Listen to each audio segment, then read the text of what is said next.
Bull trapped on train tracks saved by a wolf and a farmer seconds before tragedy.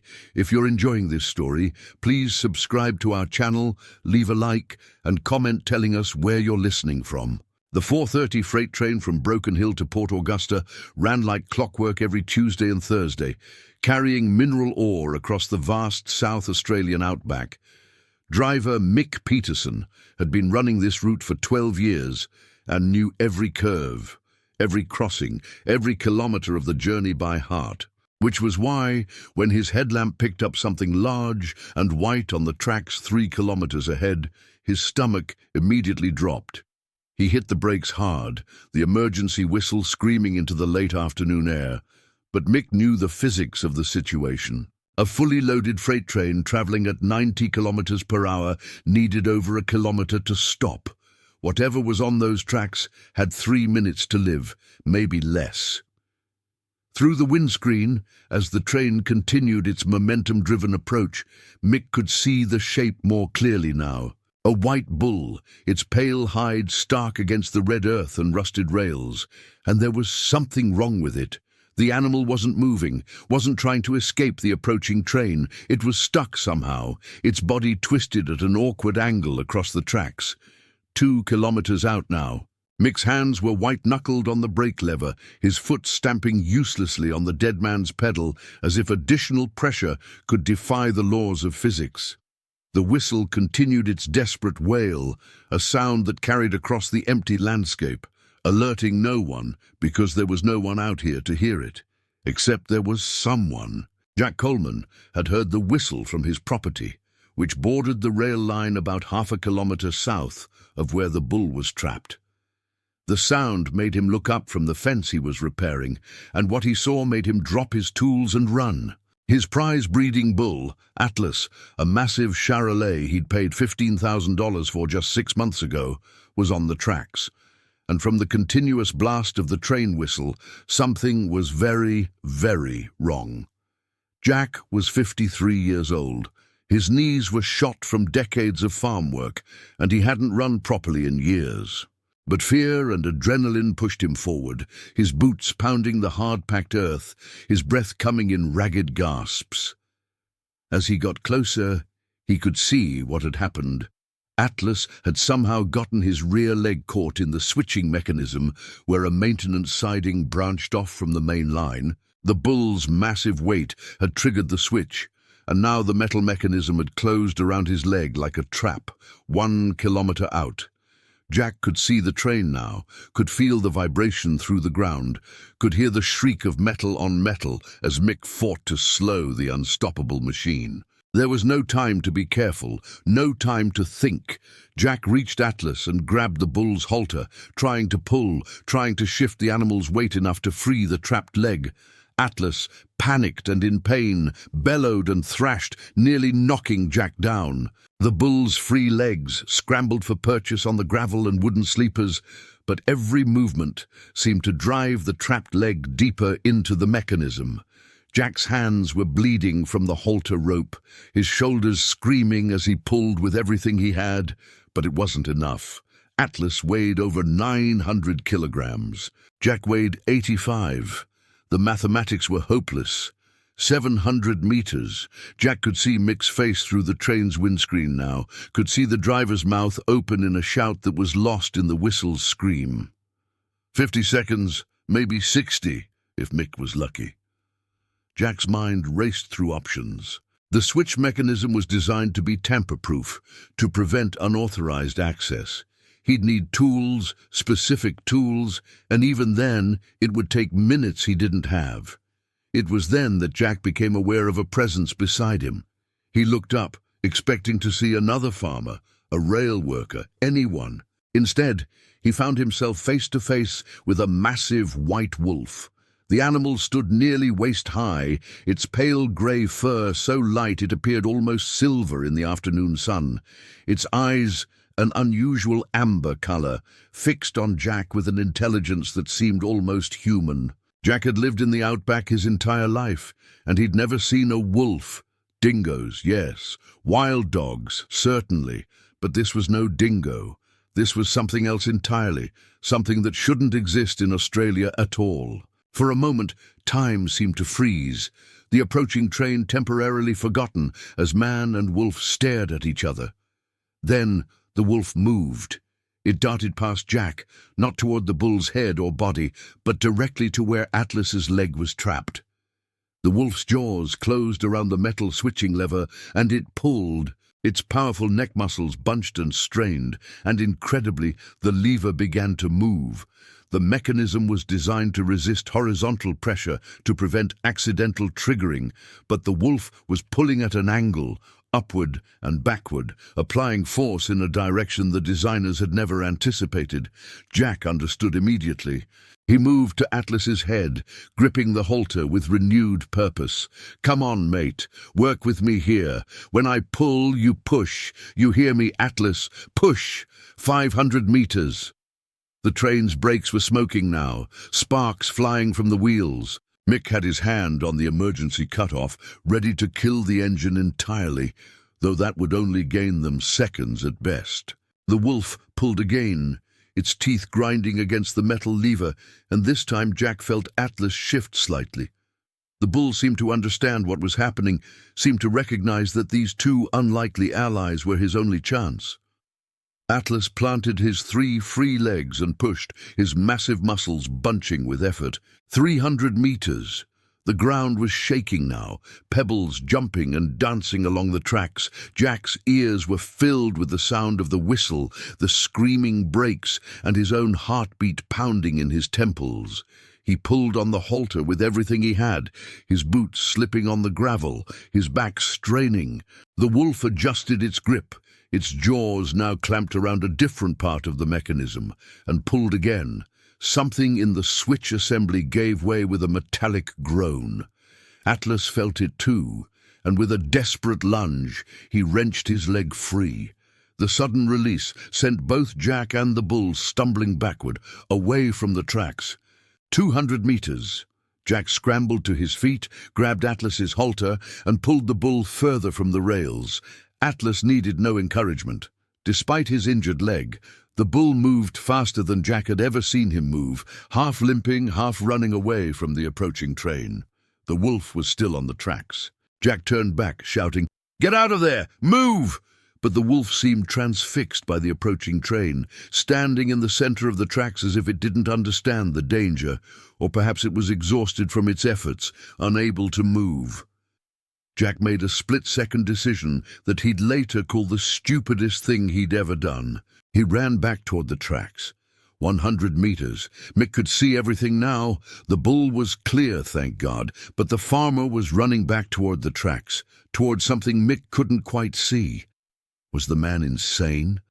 Jack reached the wolf and grabbed it by the scruff of its neck. The animal was heavier than he expected, easily 45 kilograms of solid muscle. But adrenaline made Jack stronger than he'd ever been. He pulled, dragged, practically threw the wolf off the tracks, just as the train thundered past where they'd been standing less than a second before. The wind from the train's passage knocked Jack flat on his back, the wolf landing on top of him. For several long seconds they lay there in a tangle of limbs and fur, both breathing hard, as freight car after freight car screamed past them. The sound was deafening. The wind pulling at their clothes and fur, the ground vibrating so hard Jack's teeth rattled. Finally, mercifully, the train passed. The last car clattered by, and then there was relative silence, broken only by the fading whistle and the sound of Mick's brakes as the train gradually slowed to a complete stop about half a kilometer down the line. Jack lay on his back, staring at the sky, the wolf still sprawled across his chest. He could feel its heartbeat, rapid and strong, matching his own racing pulse. The wolf's amber eyes met his, and Jack could swear he saw gratitude there, and something else. Intelligence, understanding, recognition. The wolf climbed off him and shook itself, bits of gravel flying from its thick coat. It looked at Jack one more time, then turned and trotted away, disappearing into the sparse scrub that lined the rail corridor. Jack tried to call after it, but his voice came out as a croak. He tried to stand, but his legs had turned to jelly and he collapsed back onto the ground. That's where Mick found him several minutes later. After running back from where the train had finally stopped, the driver skidded down the embankment, his face pale with shock and relief. "Bloody hell, mate! Are you all right? I thought I was going to kill you all." "The bull," Jack managed. "Atlas, is he—" "Your bull's fine." "Well, not fine. He's limping pretty badly, and he's going to need a vet, but he's alive." Mick helped Jack to his feet. "What the hell happened? How did you get him free?" "That switch mechanism, it's not meant to release under load." Jack opened his mouth to explain about the wolf, then stopped. How could he explain what he'd just experienced? A white wolf that shouldn't exist in Australia, appearing at exactly the right moment, understanding exactly what needed to be done, working in perfect coordination with him to free the bull. Mick would think he'd hit his head, was in shock, was hallucinating. "I got lucky," Jack said finally. "Found the right angle to pull. The mechanism gave way." Mick looked skeptical but didn't push. He radioed ahead to the next station, reporting the incident and the fact that the track needed inspection before the line could be cleared for traffic. Then he helped Jack check on Atlas, who was standing on 3 legs about 50 meters away, his injured leg held gingerly off the ground. "That's one expensive bull you've got there," Mick observed, running an experienced eye over Atlas's conformation. "Charolais breeding stock." $15,000, Jack confirmed, his hands moving over Atlas's injured leg with gentle expertise. "Nothing broken, I don't think. Badly bruised, probably some ligament damage. He'll need rest and treatment. But he'll survive." Jack's voice caught slightly on the last word. "If it hadn't been for—" He trailed off, his eyes scanning the scrubland where the wolf had disappeared. There was no sign of it now, no evidence it had ever been there except for some disturbed gravel near the tracks and a few white hairs caught on the switch mechanism where it had pulled with its teeth. Over the next hour, a railway maintenance crew arrived to inspect the switch mechanism. They found it damaged, bent in ways that shouldn't have been possible without specialized equipment. The chief engineer, a gruff man named Rob Harris, examined it with professional confusion. "I've been working railways for 30 years, and I've never seen damage quite like this," Rob told Jack and Mick. "Something applied enormous force at an unusual angle. The metal's actually deformed here, see? And these marks—" He ran his finger along grooves in the metal, almost looked like teeth marks, but that's impossible. What kind of animal could bite through steel with enough force to bend it? Jack said nothing, but his mind was racing. He'd seen the wolf's jaws close around that lever. He'd seen it pull with strength that seemed impossible for an animal its size. What exactly had helped him save Atlas? That evening, Jack sat on his veranda with a cold beer, his body aching from the day's exertions.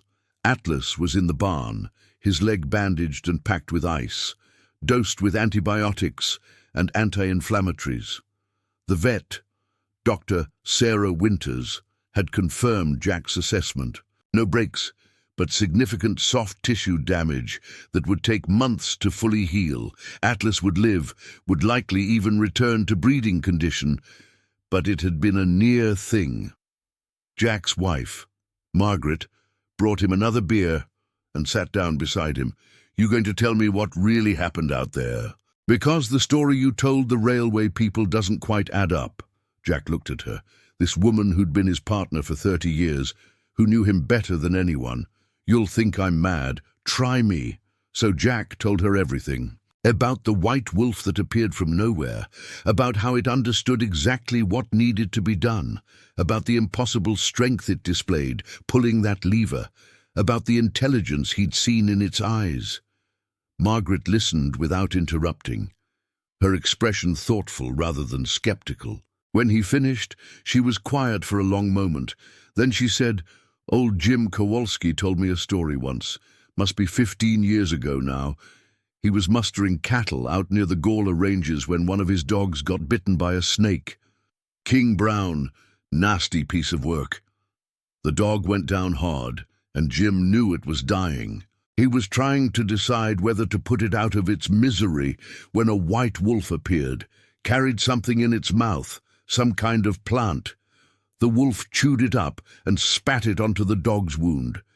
Jim said the dog recovered within hours, completely recovered, when it should have been dead. "You think it was the same wolf?" Jack asked, his heart racing. "I think there are things in this outback that we don't understand, things that have been here longer than we have." Margaret squeezed his hand. "Whatever that wolf is, it saved Atlas. That's what matters." Over the next few days, Jack found himself looking for the wolf every time he went out on the property. He left food near where it had disappeared, though the food always remained untouched. He walked the rail corridor, searching for tracks, for signs, for any evidence that the wolf was real and not some adrenaline-fueled hallucination. On the fourth day, he encountered Sam Nguyen, whose property adjoined his to the north. Sam was checking his boundary fence when Jack approached, and the older man's face lit up with excitement. "Jack, I heard about what happened with Atlas. Miracle he survived." Sam's expression turned curious. "Did you see anything unusual that day? Any wildlife?" Jack hesitated, then decided to trust his neighbor. "White wolf, big one. It helped me free Atlas from the switch mechanism." Instead of laughing or looking skeptical, Sam nodded slowly. "My grandfather saw it once, back in the 70s. Said it led him to water when he was lost in the bush during a drought. Saved his life. He called it the ghost wolf, said it was a spirit guardian of the outback." "Your grandfather was Aboriginal?" Jack asked. "Vietnamese, actually. But he'd worked with Aboriginal stockmen for years, learned their stories. Some of them spoke of a white wolf that appeared in times of need. Not a regular wolf, not even a regular animal. Something else, something connected to the land itself." Jack found himself drawn into research he'd never expected to conduct.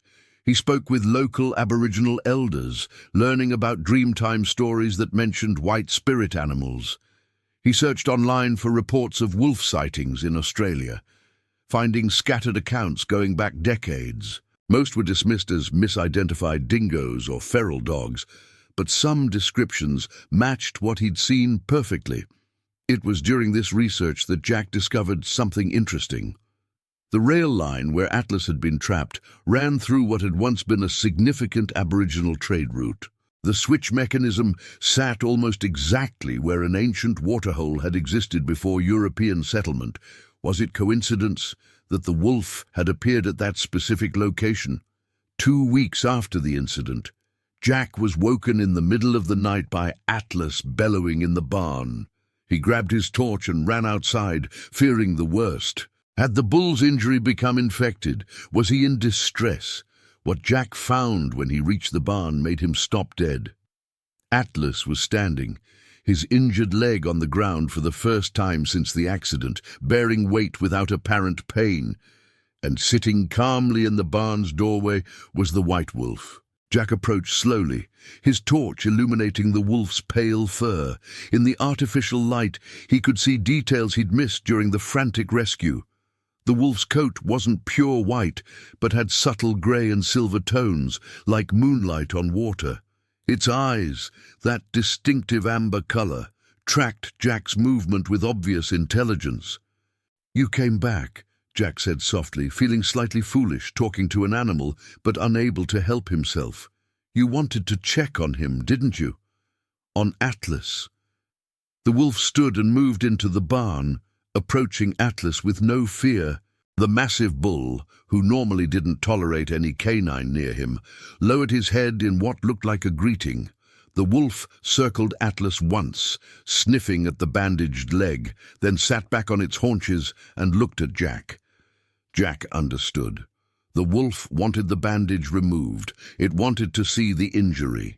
Moving slowly, Jack approached Atlas and began unwrapping the bandage.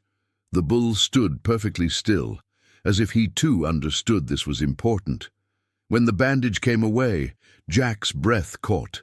The swelling had reduced dramatically, far more than should have been possible in just 2 weeks. The bruising that had been so angry and dark was now a faint yellow. Most remarkably, when Jack gently manipulated the leg, checking for pain response, Atlas showed none. The bull's leg had healed weeks ahead of schedule, perhaps even months. The wolf made a soft sound, almost like satisfaction, then stood and walked to the barn entrance. It paused there, looking back at Jack one more time. In that moment, Jack felt something pass between them. Not words, exactly, but understanding. Gratitude from Jack, acceptance from the wolf. A connection that transcended species, that spoke to something older and deeper than human comprehension. "Thank you," Jack said, his voice rough with emotion, "for everything, for Atlas, for showing me that there's more to this land than I ever understood." The wolf held his gaze for another moment, then turned and disappeared into the night. Jack stood in the barn doorway long after it had gone, Atlas breathing quietly behind him, the Australian night stretching out vast and mysterious under a ceiling of stars. The story of Atlas's rescue eventually spread through the local community, though Jack was careful about how much he revealed. He spoke of a near miss with the train, of frantically freeing his bull from the switch mechanism, of barely getting clear in time. He didn't mention the wolf. That part felt private, sacred somehow, not meant for casual retelling. But others began to come forward with their own stories. A woman from Peterborough, whose child had been lost in the bush for 2 days, found sleeping peacefully with a large white animal she insisted was a friendly dog standing guard. An elderly stockman who'd been thrown from his horse and broke his leg miles from help, who swore a white wolf had stayed with him through the night, keeping dingoes away until searchers arrived. The accounts were scattered across decades, but they all shared common elements. The white wolf, the appearance in moments of desperate need, the intelligence and apparent understanding of human distress. Jack found himself becoming something of an unofficial chronicler of these stories, collecting them, comparing them, trying to understand the pattern. What he discovered was fascinating. The wolf never appeared. It showed up when the need was greatest, when conventional help was impossible, when lives hung in the balance. And it always disappeared afterward, leaving no trace except grateful survivors and impossible questions. Dr. Marcus Webb, a wildlife biologist from Adelaide University, heard about the collected stories and drove out to interview Jack. Marcus was a practical man, trained in scientific method, but he was also open-minded enough to investigate rather than dismiss. "What you're describing sounds like a cryptid," Marcus said, sitting at Jack's kitchen table with a recording device between them. "An animal that shouldn't exist according to established science, but for which there's consistent anecdotal evidence. Australia has several. The thylacine sightings in Tasmania, the yowie reports from Queensland. But a white wolf is new to me. Could it be an escaped exotic pet? Some kind of bred wolf or wolf-dog hybrid?" Jack asked. "Possible but unlikely. Wolf ownership is heavily restricted in Australia, and has been for decades. For the same individual animal to be appearing across 50-plus years, if we believe the earliest accounts, it would need to be impossibly long-lived." Marcus paused, choosing his words carefully. "There are some Aboriginal elders I could introduce you to, people who might have cultural knowledge about this phenomenon that Western science doesn't account for." That introduction led Jack to Uncle William, an elder from the Adnyamathanha people whose traditional lands included parts of the Flinders Ranges. They met at Uncle William's home in Port Augusta, and the old man listened to Jack's story with patient attention, his weathered face showing no surprise. "White Ngura," Uncle William said when Jack finished. "That's what my grandfather called it, the guardian of the crossroads. Where paths meet, where worlds touch, where life and death stand together, that's where White Ngura appears. He saves those who respect the land, who treat it and its creatures with honor." "The place where Atlas was trapped," Jack said slowly. That was an old waterhole, wasn't it? Before the railway came. Waypoint Waterhole. Very important place for thousands of years. People traveling across country would meet there, trade, share stories. The railway cut right through it, but the sacredness doesn't leave just because white men lay steel over it. Uncle William smiled gently. White Ngura remembers. He protects the crossroads still, even the new ones we've made. Over the following months, Atlas made a complete recovery, returning to full breeding condition far ahead of any veterinary prediction.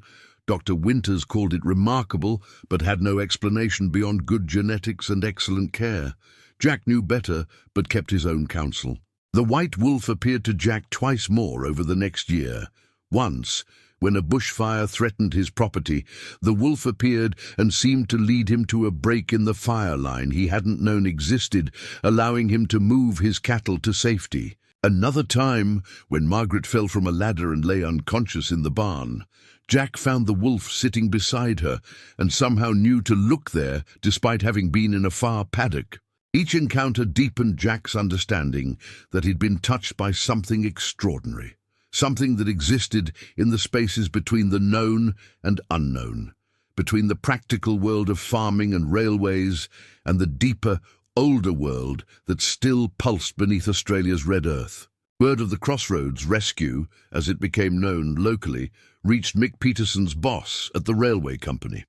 Concerned about liability and safety, the company commissioned a full review of all rail crossings in the region.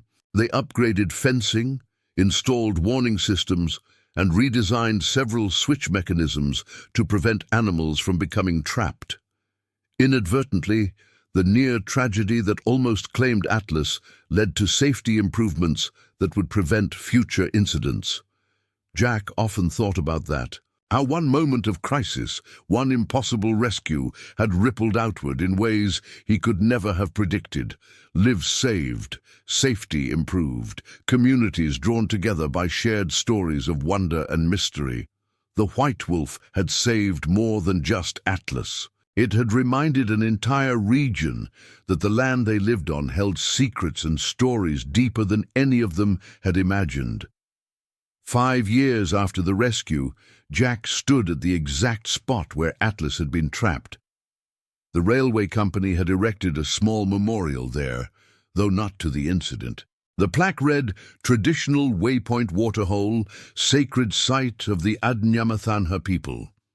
Uncle William had worked with the railway to have the location officially recognized and protected.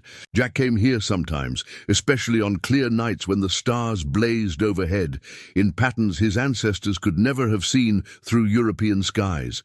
He never saw the white wolf during these visits, but he felt its presence. In the whisper of wind through the scrub, in the vast silence of the outback, in the patient endurance of land that had supported life for thousands of generations. Atlas grazed nearby, healthy and strong, his only reminder of that day, a slight unevenness in his gait that you'd only notice if you knew to look for it. The bull had sired dozens of calves since his recovery. His genetics now spread throughout the district's herds. In that way, too, the rescue had rippled outward. Atlas's survival ensuring the continuation of his bloodline. As Jack turned to head back to his truck, he saw a flash of white in the scrub. Just for a moment, amber eyes met his across the darkness. Then it was gone, and Jack was left with the smile that always came when he thought of his impossible ally, his mysterious savior, the white wolf that shouldn't exist but did. The guardian of the crossroads, still watching over the places where paths met, where worlds touched, where life and death stood together, still protecting those who deserve protection, still reminding humans that they shared this ancient land with forces older and wiser than they could fully comprehend. And Jack felt grateful, honored beyond measure, to have been chosen as one worthy of saving.